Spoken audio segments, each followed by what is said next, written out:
Chegamos ao final de 2024 e aquele momento de refletirmos sobre o ano que acaba, o que fizemos, o que deixamos de fazer, e as nossas leituras também fazem parte desse processo. Então, para esse último vídeo do ano, eu trago para vocês o meu balanço das leituras de 2024.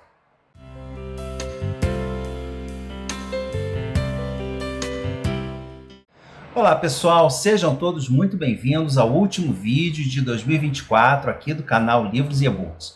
Se você porventura estiver chegando por aqui agora, eu sou o Carlos e eu espero que você goste do vídeo e que ele sirva como incentivo para conhecer outros vídeos aqui do canal e, claro, a se inscrever e acionar o sininho das notificações para ficar sabendo em primeira mão quando sair vídeo novo. Eu te convido também a conhecer as minhas outras redes sociais, Os links estarão todos na caixa de descrição. Esse ano eu li bem menos títulos do que nos anos anteriores, mas como vários deles foram calhamaços, talvez eu tenha lido até mais. E como eu li menos títulos, também consegui trazer para o canal vídeos de todos os livros que eu li, com exceção de um ou outro, alguns poucos, uns 2 ou 3. E todos os links para os vídeos estarão na caixa de descrição, assim como o link para a compra dos que estiverem disponíveis na Amazon. Adquirindo qualquer item utilizando esses links, você estará auxiliando uma causa social sem nenhum acréscimo no preço, porque a comissão que eu recebo é repassada integralmente para uma instituição de assistência social. Através da ajuda de vocês, foi possível arrecadar nesse ano cerca de R$ 960, que foram doados a instituições de assistência social. Então eu agradeço muito de coração a todos que contribuíram e peço desde já a ajuda de vocês para que esse valor seja ainda maior em 2025. E como de hábito, antes de falar dos livros, vamos a um breve balanço do ano. Em 2024, chegaram ao canal pouco mais de 700 novos inscritos e para 2005 eu espero conseguir chegar aos 4.000. Eu sei que eu poderia crescer muito mais, se ficasse comprando livros, mostrando aqui, mas com o conteúdo que eu trago, na grande maioria clássicos e obras fora do que está bombando por aí, fica difícil. Mas, por outro lado, em termos de conteúdo e de interação, o ano foi muito bom. Eu li obras excelentes, conheci novos leitores, reforcei o contato com velhos amigos, participei de projetos e leituras coletivas, recebi vários comentários positivos sobre o conteúdo do canal e isso é o meu principal incentivo para continuar por aqui. E como eu disse, esse ano eu li menos, foram apenas 38 livros, a grande maioria eu gostei demais, então eu considero que foi um ano bastante produtivo. Mas vamos aos números. Começando pelo tema, foram 7 livros de não ficção contra 31 de ficção. Embora em alguns casos eu tenha ficado em dúvida, como por exemplo nos 2 volumes de Casa de Alvenaria, da Carolina Maria de Jesus, que são diários, então são relatos reais, porém narrados de uma forma literária, mas acabei considerando mesmo como não ficção. Em termos de gênero, foram 8 obras escritas por mulheres, 29 escritas por homens e uma com autoria mista. Em relação à nacionalidade, foram 12 países diferentes. E mesmo com a ausência da Agatha Christie, que sempre puxa a contagem, ainda assim a Grã-Bretanha ficou em primeiro lugar com 12 obras. Em segundo, para minha surpresa, os Estados Unidos, com 8. Porque não é um país do qual eu costumo ler muita coisa. Em terceiro ficou o Brasil, com apenas 6 obras, um resultado que eu não gostei e que pretendo corrigir em 2025. A seguir nós temos 2 obras gregas, 2 russas e 2 francesas. E os demais países ficaram com 1 cada. Alemanha, México, Itália, Portugal, Suécia e Bélgica. Em termos de autor, o ranking ficou mais variado. Os autores que tiveram mais de uma obra lida foram apenas porque se tratava de uma série de livros. Sem dúvida, o autor que eu mais li foi o Richard Evans. Não só porque eu li 3 títulos dele, como cada um desses títulos tinha cerca de 1000 páginas. Os outros autores com mais de um livro foram o Michael Crichton, o Homero, a Carolina Maria de Jesus e o Herman Melville, todos eles com 2 livros cada. E no meu vídeo de metas para esse ano, eu mencionei alguns projetos que eu gostaria de fazer, alguns eu consegui, outros eu flopei, e dos que não deram certo, um foi a leitura das peças de teatro do Dias Gomes, que eu tinha a intenção de ler pelo menos algumas, e acabei não pegando nenhuma. E o outro foi dar uma ênfase à literatura brasileira, que também não saiu do papel, muito pelo contrário, mas que, como eu já disse, eu pretendo corrigir esse ano. E falando sobre o que deu certo, eu vou mostrar para vocês tudo que eu li nesse ano, sem fazer maiores comentários, né? Quem quiser se aprofundar mais, saber mais sobre do que se trata o livro, os links estarão na caixa de descrição. Como eu falei, tem vídeo aqui para todos eles, tá? E no final, então, eu trago, com mais detalhes, a lista dos 10 melhores livros que eu li esse ano.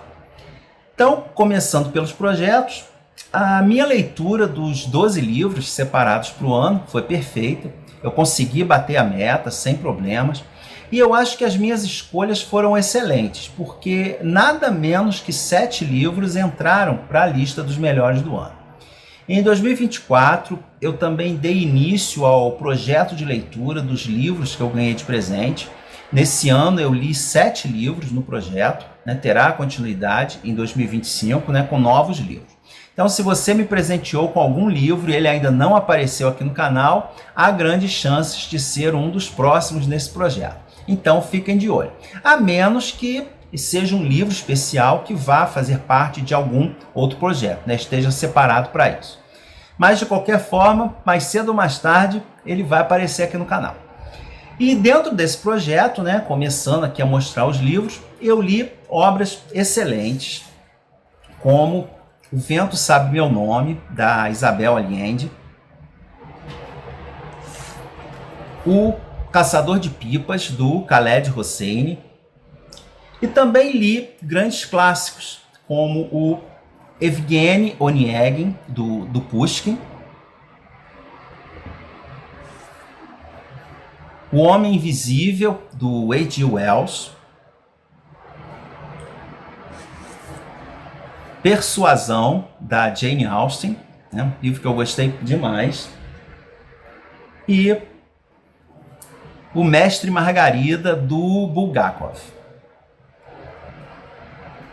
E desse projeto dos presentes, apenas um ficou entre os 10 melhores, então ele não apareceu aqui, vai estar na lista final. Mas todos esses aqui chegaram bem perto, tá? Já em matéria de leituras coletivas, o ano também foi bem produtivo. Eu participei de 6 leituras coletivas, a maioria delas promovida pelo canal Because I Read, da Patrícia, que eu sempre cito aqui. Todos os meses ela promove uma LC aberta, tem um grupo no Telegram para a gente discutir as obras, é bem legal. Os títulos para o ano que vem já estão definidos, então deem uma olhada no vídeo dela. O link também estará na caixa de descrição. E entre as várias leituras excelentes que nós fizemos nesse ano, nós tivemos a Odisseia, do Homero,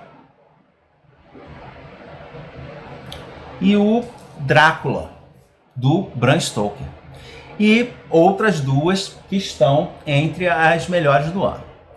Mas além dessas, com a Patrícia, eu participei também de 2 outras leituras, na verdade 1,5, com um grupo de amigos, entre eles a Cristina, do canal Relivrando, e mais 2 companheiros, a Leila e o Bruno. E uma dessas leituras foi de um grande clássico da literatura sueca, que dividiu opiniões, foi a Saga de Gösta Berling, da Selma Lagerlöf.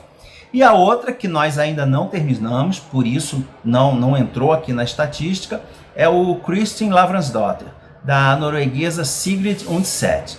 Esse é uma trilogia, nós só lemos o primeiro volume até agora, então, portanto, é uma leitura em andamento que deve aparecer por aqui em algum momento do ano que vem.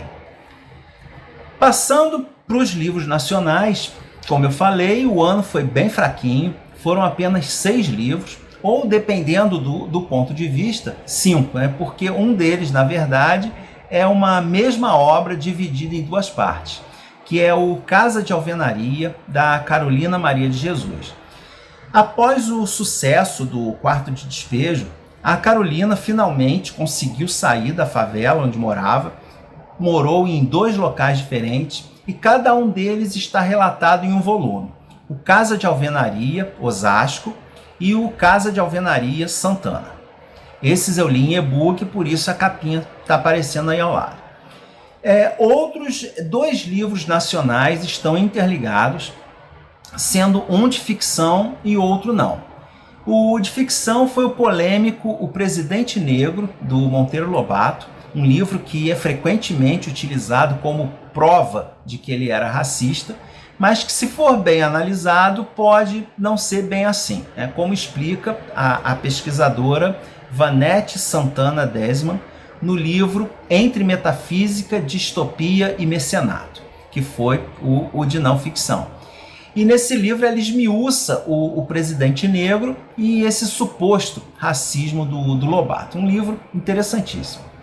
Uma outra obra nacional foi aqui Os Mensageiros, é um livro espírita, psicografado por Chico Xavier. E esse eu li por conta do filme que saiu esse ano. Eu achei o filme muito confuso e quis ler a obra para entender melhor. E eu gostei bem mais do livro do que do filme. É um livro interessante, mas que tem mais apelo mesmo para o público espírita. Por fim, a última obra nacional que li foi essa coletânea de crônicas de Natal, escritas por grandes autores nacionais, que é um livro excelente, com textos inteligentes, divertidos, mas também um livro mais direcionado, para quem procura uma leitura natalina de qualidade, saindo do óbvio. Resumindo, em matéria de Brasil, 2024 foi bem fraquinho, com boas obras, mas nenhuma memorável, na minha opinião, claro.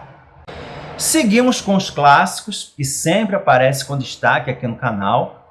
E além dos já citados, eu destaco o Vitoriano Norte-Sul, da Elizabeth Gaskell, que eu achei excelente. O Satiricon, do Petrônio, que é um livro lá da Roma Antiga, divertido, mas é um pouco apelativo.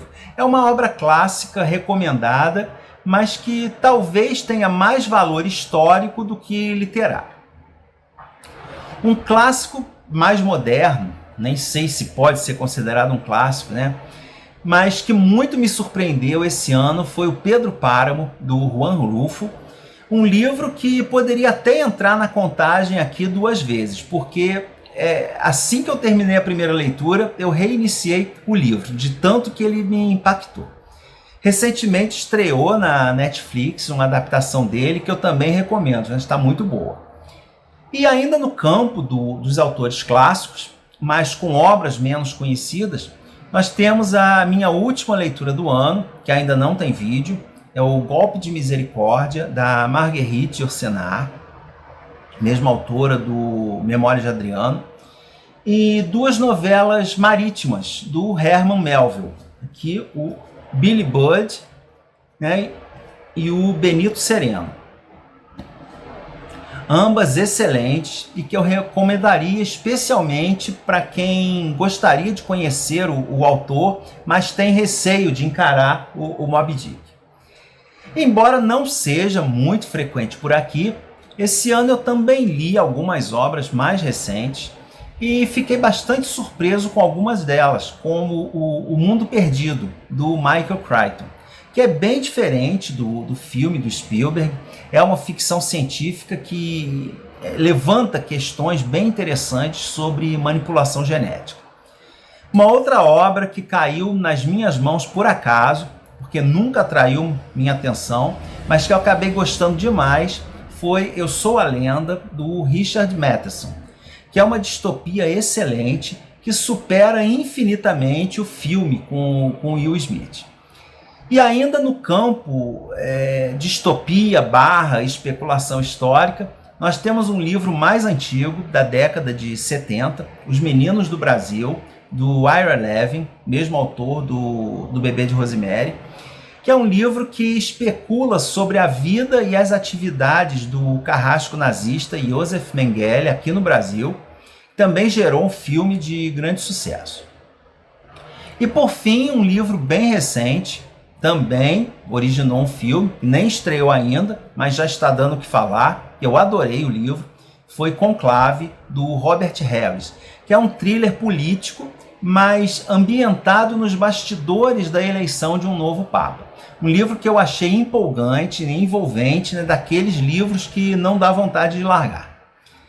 E para concluir esse apanhado geral, mesmo não tendo aparecido no Livros e E-Books com a frequência habitual, um livro de contos da Agatha Christie, Os Três Ratos Cegos e Outros Contos, do qual, na verdade, eu li apenas os outros contos, porque no ano passado eu já tinha lido o conto título e eu queria terminar o livro. Então esse aqui foi praticamente para cumprir tabela, né? Para não ficar com o livro sem terminar na estante. E agora sim, vamos ao top 10 das minhas leituras de 2024. E foi bem difícil estabelecer a ordem e acabou ficando mais ou menos aleatória. Tem uma certa sequência, mas nada muito radical. Isso é sempre subjetivo, né? Depende muito do gosto de cada leitor. Mas todos esses livros aqui foram obras que marcaram meu ano e as que mais me deram prazer em ler. E em 10º lugar, eu colocaria A Armadilha da Luz, do Ken Follett. É o livro mais recente da série Kingsbridge. Esse aqui se passa no século XVIII, durante a primeira Revolução Industrial, e trazendo muitas questões que ainda hoje são relevantes, principalmente questões trabalhistas. E embora esteja aqui na 10ª colocação, de forma alguma é um livro inferior aos demais da série, né? O Follett dá sequência à sua história, iniciada lá com Os Pilares da Terra, com maestria. Em 9º, nós temos Jurassic Park, do Michael Crichton. Foi uma LC promovida pelo Rodrigo, do canal Rodrigão 1002. Eu sempre considerei uma obra menor, sem muita profundidade, e a julgar pelo filme, né, até bastante juvenil. Mas que, para minha surpresa, acabou se revelando um livro empolgante, muito inteligente, né, com cenas bem mais pesadas do que no filme.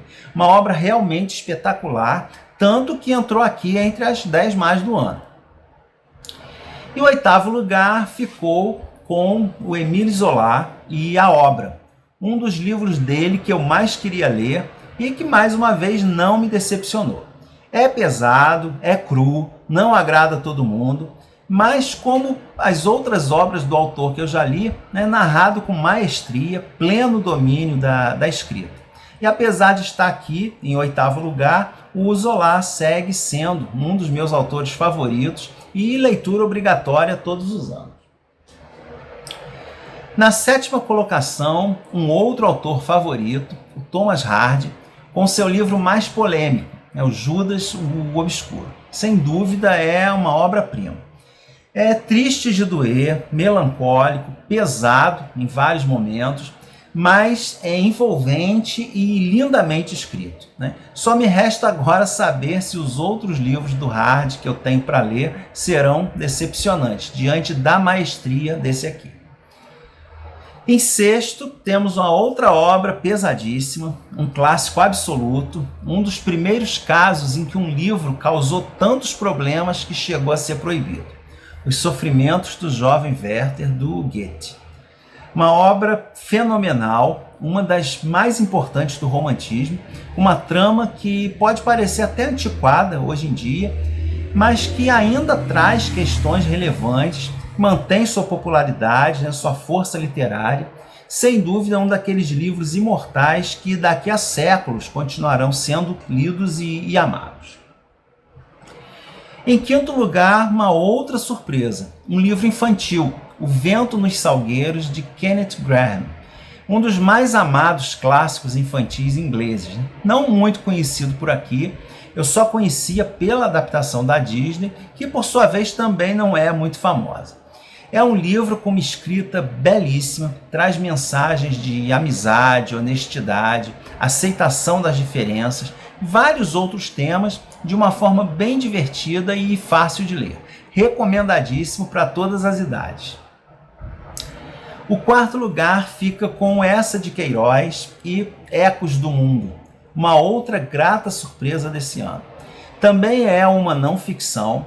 Aqui são análises e comentários que o Essa de Queiroz fazia de acontecimentos da sua época e publicava em jornais. E fazia isso utilizando toda a sua inteligência, sua ironia e a sua escrita maravilhosa. O livro é dividido em 4 partes, uma delas inteiramente dedicada ao Brasil, o que dá um gostinho a mais para nós. Leitura mais do que recomendada, excelente. Chegando ao pódio, a terceira colocação fica com uma releitura, Os Trabalhadores do Mar, do Victor Hugo. É menos conhecido do que outras obras mais famosas do autor. Esse livro traz uma história até singela, né? Em se tratando de Victor Hugo, é claro que nós temos aqui muitas e muitas páginas de descrições, de digressões, um ritmo lento que não agrada a todo mundo, mas nós temos também um dos textos mais bonitos que eu já li. E como foi uma das minhas últimas leituras, ainda não fiz vídeo para ele, mas deve aparecer por aqui no início de 2025. Um livro que muita gente considera cansativo e enfadonho, mas que eu li cada página com um prazer imenso, né? Por isso é que ele aparece aqui em terceiro lugar. E agora eu vou dar uma roubadinha, porque aqui no segundo lugar fica uma trilogia, também de não ficção. A trilogia do Reich, do historiador inglês Richard J. Evans. 3 super calhamaços que contam toda a história da Alemanha sob o governo nazista, desde os seus primórdios até a derrota na Segunda Guerra.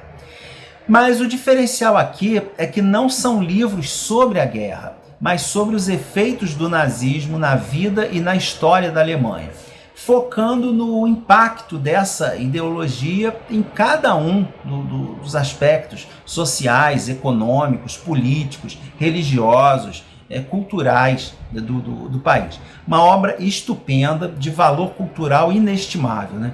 Uma trilogia imperdível para qualquer pessoa que se interessa sobre o assunto. E o campeão não poderia ser outro que não uma das obras mais antigas e influentes que temos notícia, a Ilíada, do Homero. Esse foi o meu livro do ano no projeto Obras Fundadoras. Também foi uma leitura coletiva com o grupo da Patrícia e foi uma experiência incrível, né, que gerou muita conversa, muitas opiniões divergentes. Foi um livro que tem pouco de tudo, né? Tem aventura, amor, heroísmo, fantasia, cenas de batalha, momentos emotivos, outros divertidos, especialmente os protagonizados pelos deuses do Olimpo. E tudo isso sem falar na imensa influência que essa obra teve na cultura da humanidade no decorrer de todos esses séculos. E por todos esses aspectos, não tinha como não estar aqui encabeçando a lista das minhas melhores leituras de 2024. E resumindo, apesar de menos títulos, o saldo do ano foi extremamente positivo e eu gostaria de deixar registrado o meu muito obrigado a todos que me acompanharam, assistindo, curtindo, comentando. Impossível citar todo mundo. Então, a todos vocês, o meu muito obrigado de todo o coração. São vocês que me animam a continuar, apesar das dificuldades, do desânimo que bate muitas vezes, quando a gente percebe que um vídeo que deu um trabalhão não teve retorno.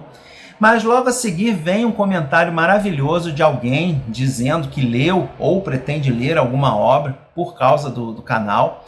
E isso levanta o nosso astral e nos incentiva a levar o trabalho adiante.